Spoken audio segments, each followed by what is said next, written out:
Jason LA back here again. If you have seen my spoiler review for Justice League, you know that I really loved that film.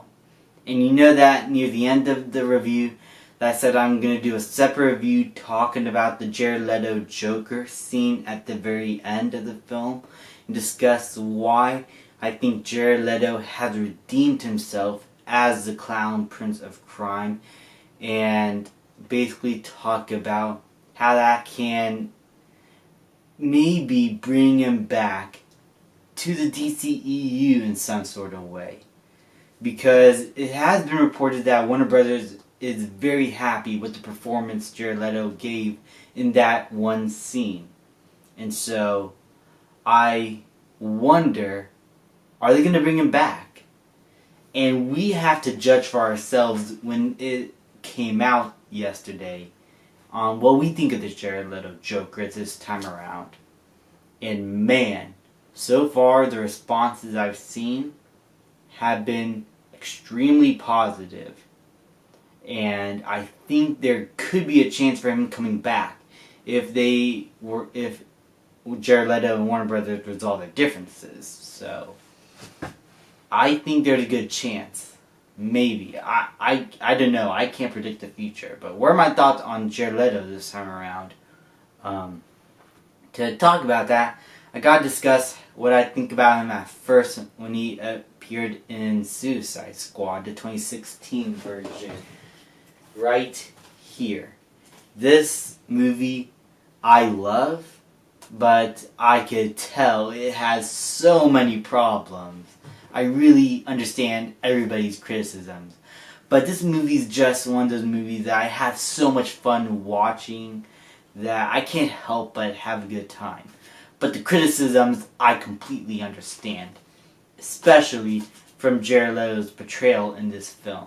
Not only was he underutilized, and they very much cut out half of his performance and left some of the worst parts out, apparently.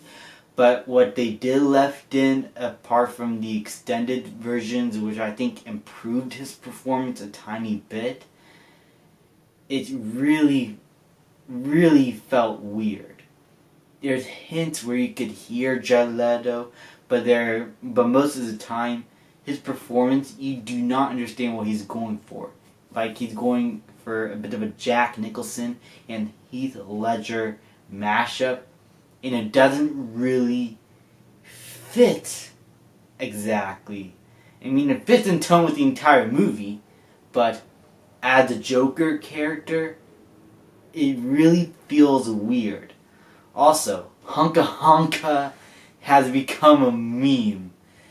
And Joker has always been so memeable, but this is memeable in the worst way possible, not in the best way. Not in like a Joaquin Phoenix, we live in a society way.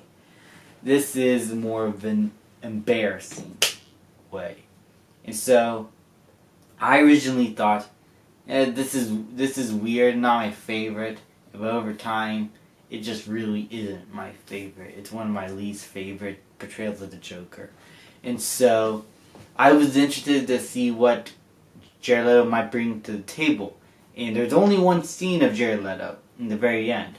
If you've seen the earlier promotional images with him with just the cloth around and the Jesus crown, it's not there. What we saw in the trailer, that is what we usually get. I think all that other promotional images were just like him in an ominous background just to promote him.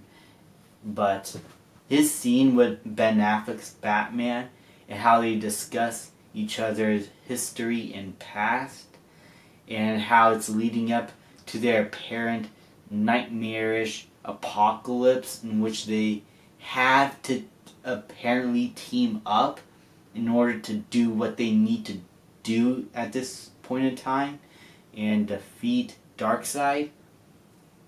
I love.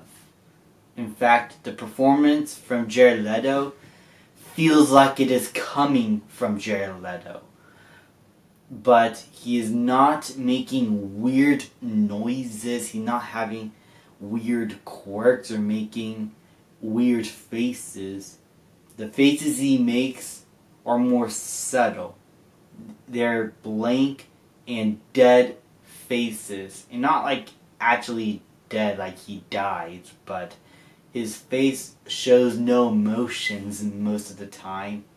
And whatever emotion he does, even smiling like the Joker should and laughing, there's an ominous, sort of horroristic feel to it.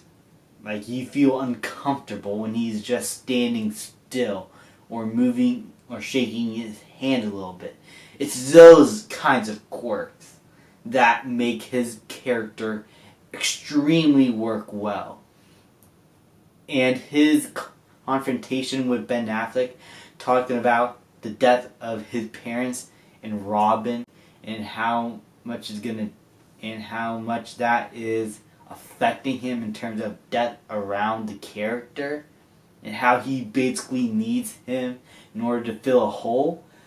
I love how he just tried to go all in, trying to get into Ben Affleck's mind, instead of just making weird jokes or getting into weird positions for a Vivo music video. It felt like a Joker performance that we should have gotten in 2016. And I'm glad that we got it here. Also, the makeup and costume of the Joker works extremely well in terms of the apocalyptic future they're in. How it could possibly work in the current real time of what's happening actually in the film, not in a nightmare, I don't know. Maybe he still had the damage logo, but you know what? I'm glad he doesn't here. In fact, I think his makeup works so well without the tattoos. The hair really works with this character. I love how it is long, a little rugged, and darkish green. The other film had him with light green, and it really feels like he's going for a punk rock 80s stylish Joker that really does work for whatever that Suicide Squad movie was, but as a Joker character to make him terrifying, it didn't. But I love how Zack Snyder just wanted to go with a darker green. That's what we all wanted, a darker green Joker hair that's long like Heath Ledger and Joaquin Phoenix. All the best Jokers always have long hair. I'm just making that correlation right there. But then Ben Affleck taunts Joker by telling him about how Harley Quinn, who is dead at this point, wants Joker to die. And so now we also get hints that the relationship was actually abusive. And I want to see that movie. I want to see the movie where Harley Quinn and Joker meet, and just how the Joker really messes up Harley Quinn in all the wrong ways, get into her mind, making her crazy, and then abusing her throughout the years. I want to see that movie. And there's a little hint of that there, when Batman is taunting him that he will kill him by honoring Harley Quinn's last words. And you see Jared Leto's Joker's hand shaking and just making the dead stare at him, turning honestly to the side, thinking, oh my goodness, wow, that was scary. And after that, he starts laughing it off. Man, I love this Jared Leto Joker this time around. I want to see more of him. Seriously, this version at least. Because I think he really did redeem himself and showed potential that he can be a great Joker.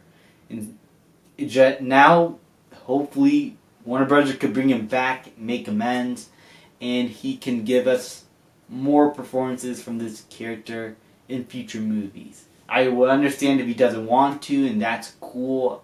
I mean, Warner Brothers did butcher his character a lot and messed with the actor a whole lot and got mad, so I can understand why he would not want to return for the role. But I really want to see him back because he really was great here.